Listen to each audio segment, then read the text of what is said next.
السلام علیکم پیارے دوستو، رمضان المبارک کے مہینے میں بیوی سے ہم بستری کرنے کے 3 بڑے فائدے ہیں۔ یہ فائدے بتانے سے پہلے آپ کو یہ بات بالکل واضح طور پر بتا دینا چاہتا ہوں کہ ہمارے معاشرے کے اندر یہ سوال ذہن میں ہمیشہ رہتا ہے کہ رمضان شریف کے مہینے میں بیوی سے ہم بستری کرنا کیسا ہے۔ کچھ لوگوں کے خیال میں ہے کہ یہ حرام ہے، کچھ یہ خیال کرتے ہیں کہ یہ گناہ ہے، اور کچھ کہتے ہیں کہ یہ غلط چیز ہے، اور کچھ تو یہ بھی کہتے ہیں کہ رمضان کے پورے مہینے اپنی بیوی سے ہم بستری نہیں کرنی چاہیے۔ لیکن پیارے دوستو، میں آپ کو حدیث پاک کی روشنی میں بتا دوں کہ یہ جائز ہے، اور منع اس شرط کے ساتھ ہے کہ آپ روزے کی حالت میں ہو۔ دوستو، اگر آپ روزے میں ہو تو آپ کوئی بھی ایسا کام نہیں کر سکتے، یہ تو بات بالکل واضح ہے۔ لیکن دوستو، اگر آپ روزے میں نہیں ہو، آپ سحری سے پہلے اپنی بیوی سے ہم بستری کر سکتے ہیں۔ آپ افطار کے بعد اپنی بیوی سے ہم بستری کر سکتے ہیں۔ اللہ کے پیارے نبی حضرت محمد صلی اللہ تعالی علیہ وسلم نے فرمایا کہ روزے کی حالت میں اپنی بیویوں سے جماع نہ کرو، اگر کیا تو روزہ ٹوٹ جائے گا اور اسے سخت گناہ بھی ہوگا۔ جس طرح سے کھانے پینے سے روکا جاتا ہے، اسی طرح بیویوں کے خواہشات سے بھی پرہیز کیا جائے تو یہ منع ہے۔ لیکن رات کے حصے میں بیوی سے ملاقات کر سکتے ہیں، اور اگر دن میں کسی مجبوری کی وجہ سے اگر کوئی شخص روزہ نہ رکھ سکے تو دن کے حصے میں بھی وہ اپنی بیوی سے جماع کر سکتا ہے۔ لیکن یاد رہے کہ آپ روزے سے نہ ہو اور آپ کی بیوی بھی روزے کی حالت میں نہ ہو، اور روزے کی حالت میں یہ کرنا بالکل منع ہے۔ اب آپ کو بتاتے ہیں کہ روزے کے مہینے میں بیوی سے ہم بستری کرنے کے 3 بڑے فائدے، یعنی رمضان کے مہینے میں بیوی سے ہم بستری کرنے کے 3 بڑے فائدے۔ نمبر 1، اولاد نیک پیدا ہوتی ہے، کیونکہ رمضان شریف کے مہینے میں اللہ تبارک و تعالیٰ اپنی خاص رحمتیں اور برکتیں نازل فرماتا ہے،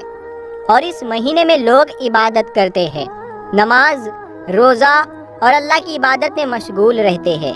اس کی وجہ سے قلب روشن ہوتا ہے، قلب میں ایک نئی تازگی، ایمان میں ایک نئی حرارت پیدا ہوتی ہے۔ اس کی وجہ سے مرد اور عورت کے منی، یعنی جس منی سے اللہ تبارک و تعالیٰ ایک انسان کا وجود ظاہر کرتا ہے، تو اس منی میں نخار پیدا کر دیتا ہے۔ پیارے دوستو، اللہ والے اور اللہ کے ولی جن کی اولاد بھی نیک ہوا کرتی ہے، تو اس کی وجہ صرف اور صرف یہ ہوتی ہے کہ یہ عبادت کرتے رہتے ہیں، یہ پاک رہتے ہیں، یہ گناہ سے پاک رہتے ہیں، یہ گناہ کے قریب نہیں جاتے ہیں، جس کی وجہ سے ان کا قلب تو روشن ہوتا ہی ہے، ان کا ایمان بھی ایک دم نورانی ہوتا ہے اور ایک دم مضبوط ہوتا ہے۔ اس کے علاوہ اسے اللہ تبارک و تعالیٰ اس کے منی کو بھی نکھار دیتا ہے، جس کے ذریعے ان کی ہونے والی اولاد نیک پیدا ہوتی ہے، اس میں نیک تاثرات پیدا فرماتا ہے، اچھے تاثرات پیدا ہوتے ہیں، جس کے ذریعے اولاد نیک پیدا ہوتی ہے۔ تو عبادت کے ذریعے سے اس مخصوص پانی میں نخار پیدا ہوتا ہے، اور اسی لیے اولاد نیک پیدا ہونے کی کافی حد تک یقین رہتا ہے۔ نمبر 2، یعنی دوسرا بڑا فائدہ کہ رمضان شریف کے مہینے میں بیوی سے ہم بستری کرنے سے، یعنی کہ جماع کرنے سے، شیطان کے تاثرات سے میاں بیوی محفوظ رہتے ہیں۔ اب اس کا خلاصہ یہ ہے کہ رمضان مبارک کے علاوہ اور دنوں میں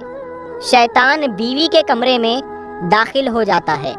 جہاں میاں بیوی اپنی خواہشات کو پورا کر رہے ہوتے ہیں، وہاں وہ داخل ہو جاتا ہے اور اپنے تاثرات بیوی کے شکم میں، یعنی پیٹ میں داخل کر دیتا ہے، اور اپنی شرارت کرتا ہے، جس کی وجہ سے شیطانی شرارتوں والی اولاد پیدا ہوتی ہے۔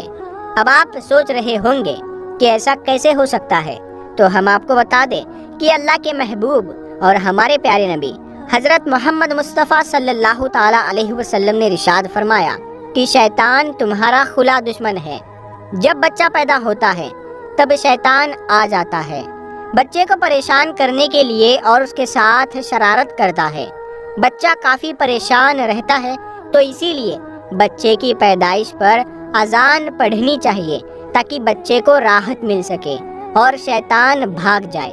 اللہ کے نبی حضرت محمد مصطفیٰ صلی اللہ تعالی علیہ وسلم نے ارشاد فرمایا کہ اذان پڑھنے سے شیطان کافی حد تک، کافی میل دور بھاگ جاتا ہے۔ اسی لیے اذان پڑھنے میں دیری نہ کی جائے، بلکہ بچے کی جیسے ہی پیدائش ہو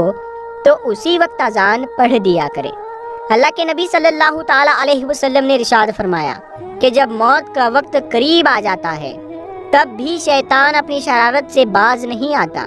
وہاں پر بھی وہ آ جاتا ہے، تب بھی اس کو پریشان کرتا ہے، یعنی مرنے والے کو پریشان کرتا ہے، تاکہ اس کی زبان سے کچھ نہ نکلے، یعنی کلمہ طیبہ اس کی زبان سے نہ نکل سکے۔ اسی لیے وہاں پر جو لوگ موجود ہوتے ہیں تو وہ کلمہ شریف کو زور زور سے پڑھتے ہیں تاکہ مرنے والے کو کلمہ یاد آ جائے اور وہ سن کر وہ کلمہ پڑھ لے۔ اور جب انتقال ہو جاتا ہے تب بھی وہ شیطان پیچھا نہیں چھوڑتا،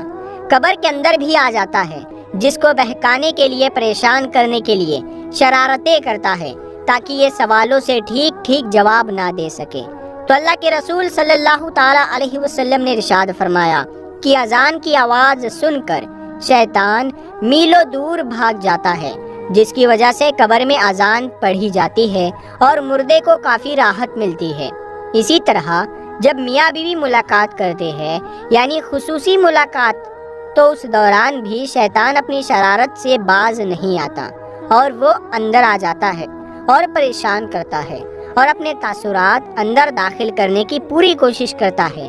اس سے بچنے کے لیے بھی اللہ کے رسول صلی اللہ تعالی علیہ وسلم نے دعا بتائی ہے کہ میاں بیوی جب صحبت کرنے کے وقت یہ دعا پڑھ لے تو شیطان ان کا کچھ نہیں بگاڑ پائے گا۔ تو وہ دعا کیا ہے؟ آئیے ہم آپ کو بتاتے ہیں۔ بسم اللہ اللہم جنبنا الشیطان و جنب الشیطان ما رزقتنا۔ اور اس کا ترجمہ کچھ اس طرح ہے، شروع کرتا ہوں اللہ کے نام سے، اے اللہ تو ہمیں شیطان سے محفوظ رکھ اور شیطان کو اس چیز سے دور رکھ جو تو ہمیں عطا کرے، یعنی اولاد۔ اور اس بات کا خلاصہ یہ ہے کہ شیطان رمضان مبارک کے علاوہ اور باقی مہینوں میں میاں بیوی کے درمیان حائل ہو جاتا ہے اور ان کے درمیان اثرات چھوڑنے کی کوشش کرتا ہے۔ اس سے بچنے کے لیے ہر انسان کو یہ دعا ضرور پڑھنی چاہیے، اور رمضان کے مہینے میں ہم بستری کرنے سے نیک اولاد پیدا ہونے کی امید بڑھ جاتی ہے، کیونکہ اللہ کے پیارے نبی صلی اللہ تعالی علیہ وسلم نے ارشاد فرمایا کہ رمضان کے مہینے میں شیطانوں کو زنجیروں سے اللہ تبارک و تعالی جکڑ دیتا ہے۔ اور نمبر 3 یہ ہے کہ رمضان المبارک کے مہینے میں جماع کرنے سے 70 گنا زیادہ ثواب عطا کیا جاتا ہے، 70 گنا زیادہ ثواب عطا کیا جاتا ہے، کیونکہ اللہ کے نبی صلی اللہ تعالی علیہ وسلم نے ارشاد فرمایا کہ رمضان کے مہینے میں جب کوئی نیکی کی جائے یا برائی کی جائے، دونوں کا بدلہ 70 گنا بڑھا کر دیا جاتا ہے، اور جماع کرنا ثواب ہے، یعنی کہ اللہ کے نبی صلی اللہ تعالی علیہ وسلم نے ارشاد فرمایا کہ ثواب دیا جاتا ہے۔ یہ بہت حیرت کی بات ہے، لیکن ایک بار صحابہ کرام نے عرض کیا کہ یا رسول اللہ، میاں بیوی ملاقات کرتے ہیں تو کیا ان کو بھی ثواب ملتا ہے؟ تو آپ صلی اللہ تعالی علیہ وسلم نے فرمایا جی ہاں، اگر وہ زنا کرتے تو کیا ان کو عذاب نہیں دیا جاتا؟ اور ویسے بھی وہ بیوی کے حق ادا کر رہا ہے، اسی لیے اپنی بیوی سے جماع کرنے سے اللہ تبارک و تعالی ثواب دیتا ہے، اور جب رمضان کے مہینے میں جماع کیا جائے تو 70 گنا زیادہ ثواب عطا کیا جاتا ہے۔ یہ 3 بڑے فائدے ہیں رمضان کے مہینے میں بیوی سے جماع کرنے کے، لیکن یاد رہے کہ روزے کی حالت میں نہ ہو، ورنہ سخت سے سخت گناہ ہوگا اور اس سے روزہ بھی ٹوٹ جائے گا، اور یہ قطعاً منع ہے اور قطعی طور پر غلط ہے۔ اسی لیے اس کا آپ خاص طور پر خیال رکھیں، اور جو 3 باتیں آپ کو بتائی گئی ہے ان کا خاص طور پر خیال رکھیں، کیونکہ کون ایسا ہوگا جس کو نیک اولاد کی خواہش نہیں ہوگی۔ دوستو، ایک مرتبہ ایک شخص اللہ کے پیارے نبی حضرت محمد مصطفیٰ صلی اللہ تعالی علیہ وسلم کی بارگاہ میں حاضر ہوا اور عرض کرنے لگا، یا رسول اللہ، مجھ سے ایک بہت بڑی غلطی ہو گئی ہے، میں نے روزے کی حالت میں اپنی بیوی کے ساتھ میں ہم بستری کر لی ہے، اب میں کیا کروں؟ اس کے بعد اللہ کے نبی صلی اللہ تعالی علیہ وسلم نے اس شخص کے ساتھ میں جو کچھ کیا اس کے بارے میں جان کر آپ لوگ بھی حیران ہو جاؤ گے۔ پیارے دوستو، جیسا کہ آپ سبھی لوگ جانتے ہو کہ روزے کی حالت میں بیوی کے ساتھ میں ہم بستری کرنا جائز نہیں ہے،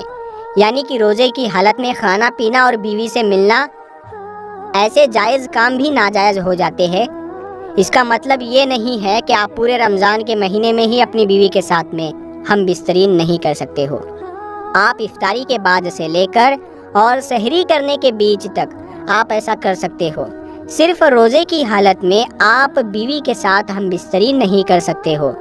ایک مرتبہ ایک شخص اللہ کے پیارے نبی حضرت محمد مصطفیٰ صلی اللہ تعالی علیہ وسلم کی بارگاہ میں حاضر ہوا اور آ کر بے تحاشا رونے لگا۔ یہ دیکھ کر آپ صلی اللہ تعالی علیہ وسلم نے فرمایا، اے شخص، تجھے کیا ہوا ہے؟ تو رو کیوں رہا ہے؟ تو یہ سن کر وہ شخص کہنے لگا، یا رسول اللہ، میں برباد ہو گیا ہوں،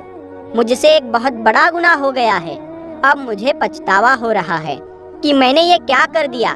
اے اللہ کے نبی، میں اب اللہ کے عذاب سے ڈر رہا ہوں، آپ مجھے کچھ ایسا فرما دیجئے کہ میری بخشش ہو جائے اور میرا یہ گناہ معاف ہو جائے۔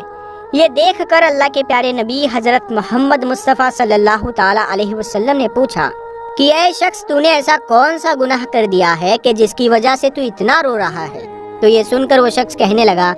یا رسول اللہ صلی اللہ تعالی علیہ وسلم، میں نے روزے کی حالت میں اپنی بیوی کے ساتھ میں ہم بستری کر لی ہے، یعنی کہ میں روزے کی حالت سے تھا اور میں نے اپنی بیوی کے ساتھ میں صحبت کر لی ہے۔ تو یہ سن کر اللہ کے پیارے نبی حضرت محمد مصطفیٰ صلی اللہ تعالی علیہ وسلم غمزدہ ہو گئے اور فرمانے لگے کہ اے شخص، تو نے یہ کیا کر دیا؟ کیا تجھے معلوم نہیں ہے کہ روزے کی حالت میں بیوی کے ساتھ میں ہم بستری کرنا جائز نہیں ہے؟ تو یہ سن کر وہ شخص کہنے لگا، یا رسول اللہ، مجھے معلوم تو تھا، مگر میں اپنے نفس پر قابو نہ کر سکا اور مجھ سے بہت بڑی غلطی ہو گئی، اب آپ میرے لیے کچھ ایسا کر دے کہ میری بخشش ہو جائے۔ تو یہ سن کر اللہ کے پیارے نبی حضرت محمد مصطفیٰ صلی اللہ تعالی علیہ وسلم نے فرمایا کہ اے شخص، تو نے بہت بڑا گناہ کیا ہے اور اب تجھے اس کا کفارہ ادا کرنا ہوگا۔ تو وہ شخص پوچھنے لگا، یا رسول اللہ، اس کے لیے مجھے کیا کفارہ ادا کرنا ہوگا؟ تو اللہ کے نبی صلی اللہ تعالی علیہ وسلم نے فرمایا کہ اے شخص، اس کے لیے تجھے ایک غلام کو آزاد کرنا ہوگا، یعنی کہ تم کسی ایک غلام کو خریدو اور اسے آزاد کر دو، تمہارے اس گناہ کا یہی کفارہ ہوگا۔ تو یہ سن کر وہ شخص حیران ہو گیا اور کہنے لگا، یا رسول اللہ صلی اللہ تعالی علیہ وسلم، میں نے خود اپنی ساری زندگی لوگوں کی غلامی کرنے میں گزار دی ہے، مجھے تو خود کسی نے خرید کر آزاد کیا ہے، تو میں کس طریقے سے کسی غلام کو خرید کر آزاد کر سکتا ہوں؟ یا رسول اللہ، میرے پاس اتنا مال نہیں ہے کہ میں کسی غلام کو آزاد کرا سکوں۔ تو یہ سن کر اللہ کے پیارے نبی حضرت محمد مصطفیٰ صلی اللہ تعالی علیہ وسلم نے فرمایا، اے شخص، چلو کوئی بات نہیں، اگر تم کسی غلام کو آزاد نہیں کروا سکتے تو تم ایسا کرو کہ تم لگاتار 60 روزے رکھ لو، مگر یاد رکھنا روزے لگاتار ہونے چاہیے، بیچ میں ایک بھی روزہ نہیں چھوٹنا چاہیے، اگر بیچ میں ایک بھی روزہ چھوٹ جائے تو پھر سے تمہیں پورے 60 روزے رکھنے ہوں گے۔ اگر تم نے ایسا کر لیا تو تمہارا یہ گناہ اللہ کی بارگاہ میں معاف ہو جائے گا اور تمہاری بیوی تمہارے لیے حلال ہو جائے گی۔ یہ سن کر وہ شخص پھر سے حیران ہو اٹھا اور کہنے لگا، یا رسول اللہ صلی اللہ تعالی علیہ وسلم، میرے ایک روزے کا یہ حال ہے کہ میں ایک دن بھی اپنے نفس پر قابو نہ کر سکا، تو میں پھر لگاتار 60 روزے کیسے رکھ سکتا ہوں؟ اے اللہ کے نبی، میں یہ کام بھی نہیں کر پاؤں گا، میرے اندر اتنی قوت نہیں ہے، میرے اندر اتنی طاقت نہیں ہے کہ میں لگاتار 60 روزے رکھ پاؤں، اسی لیے یا رسول اللہ، آپ مجھے کچھ اور فرما دیجئے، مجھ سے یہ کام بھی نہیں ہوگا۔ یہ سن کر اللہ کے پیارے نبی حضرت محمد مصطفیٰ صلی اللہ تعالی علیہ وسلم مسکرا دیے اور کہنے لگے کہ اے شخص، اگر تم ایسا نہیں کر سکتے ہو تو ہمارے پاس میں ایک اور راستہ ہے، اگر تم کسی غلام کو آزاد بھی نہیں کرا سکتے ہو اور اگر تم 60 روزے بھی لگاتار نہیں رکھ سکتے ہو تو تم ایسا کرو، تم 60 مسکینوں کو یعنی کہ 60 غریبوں کو پیٹ بھر کر کھانا کھلا دو، تمہارا کفارہ ادا ہو جائے گا اور تمہاری بیوی تمہارے لیے حلال ہو جائے گی۔ یہ سن کر وہ شخص پھر سے عرض کرنے لگا، یا رسول اللہ صلی اللہ تعالی علیہ وسلم، میرے گھر میں کھانے کو کچھ بھی نہیں ہے، ہماری حالت ایسی ہے کہ اگر مجھے صبح کو کھانا مل جائے تو شام کو بھوکا سونا پڑتا ہے، اور اگر شام کو کھانا مل جائے تو صبح کو بھوکا رہنا پڑتا ہے، تو میں 60 مسکینوں کو کیسے کھانا کھلا سکتا ہوں؟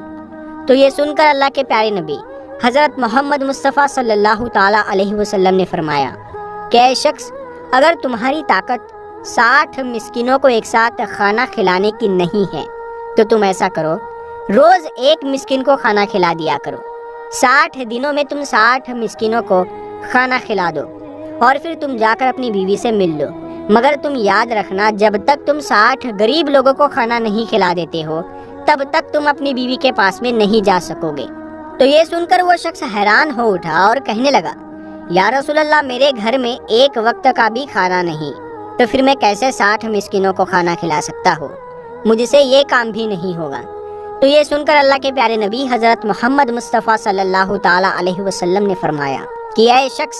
پھر تو کوئی اور آپشن نہیں بچا ہے، تم کو انہی کاموں میں سے کسی ایک کام کو کرنا ہوگا۔ یہ سن کر وہ شخص عرض کرنے لگا، یا رسول اللہ صلی اللہ تعالی علیہ وسلم،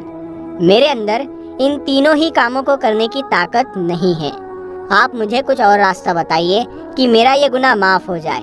یہ دیکھ کر پھر آپ صلی اللہ تعالی علیہ وسلم نے فرمایا کہ چلیے میں تمہارے لیے صحابہ اکرام سے چندہ کرواتا ہوں۔ پھر اللہ کے نبی کھڑے ہوئے، سامنے بہت سارے لوگ بیٹھے ہوئے تھے۔ آپ نے ان لوگوں سے مخاطب ہو کر فرمایا کہ اپنے اس بھائی کی مدد کرو، اس نے رمضان کے مہینے میں روزے کی حالت میں ایسا ایسا کام کر دیا ہے، اب اس کے پاس کفارہ ادا کرنے کے لیے کچھ بھی نہیں ہے، تم لوگ اس کی پیسوں سے، کھجور سے، کپڑوں سے تھوڑی تھوڑی مدد کرو تاکہ یہ اپنے علاقے میں جا کر غریب مسکین لوگوں میں بانٹ سکے اور اس کا کفارہ ادا ہو سکے۔ یہ سن کر سارے لوگ اٹھے، پھر کسی نے ایک کھجور دی تو کسی نے کچھ پیسے دیے، کسی نے کوئی کپڑا دیا۔ ایسا کرتے کرتے بہت ساری کھجوریں اور مال جمع ہو گیا۔ یہ دیکھ کر پھر اللہ کے نبی صلی اللہ تعالی علیہ وسلم نے فرمایا کہ اے شخص، ان کو لے جاؤ اور جا کر اپنے قبیلے میں، اپنے علاقے میں جو غریب لوگ ہیں، جو مسکین لوگ ہیں، ان میں بانٹ دو، تو تمہارا یہ گناہ معاف ہو جائے گا اور تمہارے لیے تمہاری بیوی حلال ہو جائے گی۔ یہ سن کر وہ شخص کہنے لگا، یا رسول اللہ صلی اللہ تعالی علیہ وسلم، کیا میں اسے غریبوں میں بانٹ دوں؟ اللہ کی قسم یا رسول اللہ، میرے پورے گاؤں میں، میرے پورے علاقے میں مجھ سے بڑا کوئی غریب نہیں ہے۔ تو یہ سن کر سارے صحابہ اکرام رضوان اللہ تعالی علیہم اجمعین کو ہنسی آ گئی، سارے لوگ ہنس پڑے اور اللہ کے پیارے نبی صلی اللہ تعالی علیہ وسلم بھی مسکرا دیے اور پھر کہنے لگے، اے شخص، اگر تمہارے علاقے میں تم سے زیادہ کوئی غریب نہیں ہے تو پھر تم ایسا کرو، جاؤ تم ہی ان کو کھا لو اور اپنے بچوں کو بھی کھلا دو، تمہارا کفارہ ادا ہو جائے گا، تمہاری بیوی تمہارے لیے حلال ہو جائے گی۔ دوستو، اس طرح سے اسلام ہر بات کا راستہ نکالتا ہے، یعنی کہ اسلام میں ہر مسئلے کا حل موجود ہے۔ اسی لیے تو کہتے ہیں کہ اسلام سب کے لیے ہے، امیر ہو یا غریب ہو، اسلام سب کے لیے برابر ہے، سب اسلام پر عمل کر سکتے ہیں۔ غریب آدمی بھی اسلام پر عمل کر کے جنت حاصل کر سکتا ہے اور امیر بھی اپنی دولت کی زکوٰۃ دے کر، صدقہ دے کر اپنی دولت دیے گا۔ ہم ملتے ہیں ایک نئی ویڈیو کے ساتھ، تب تک کے لیے السلام علیکم۔